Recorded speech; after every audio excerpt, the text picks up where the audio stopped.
I was born kicking and screaming in 1971 in the then and now grubby suburbs of Manchester, England. I was white and privileged. Growing up in a low socio-economic environment where racial abuse was rife and accepted, immigrants from Asia and India flooded in searching for a better life. They worked hard, and 10 years later, I saw those same immigrants propping up our fallen economy. The same immigrants that were persecuted by my parents' generation. These were some of the most defining moments of my life.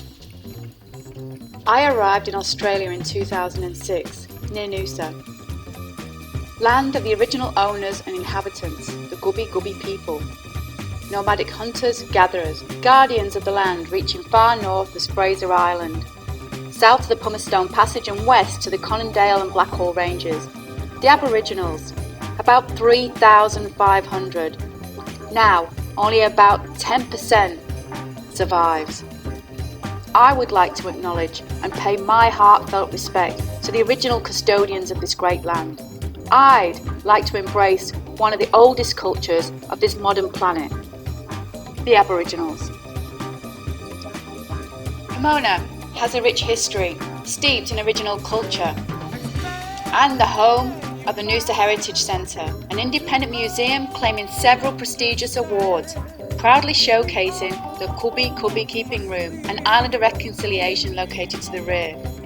As I introduced myself, it became apparent that this time vessel wasn't buried and was definitely no trinket. In fact, a driving force of 12 dedicated staff and no paid positions.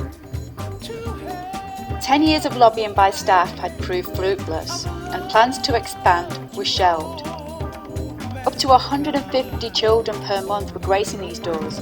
Only recently has the national curriculum engaged in its own vested culture, which posed a question in my mind as to why the government wasn't investing in its children and supporting the education and awareness of its past.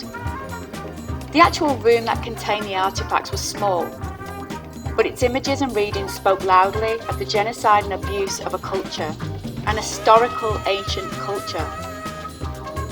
The next trip was to the Noosa Art Gallery, where there was an exhibition of Aboriginal and Torres Strait Islander art as part of NAIDOC celebrations held yearly to acknowledge this culture.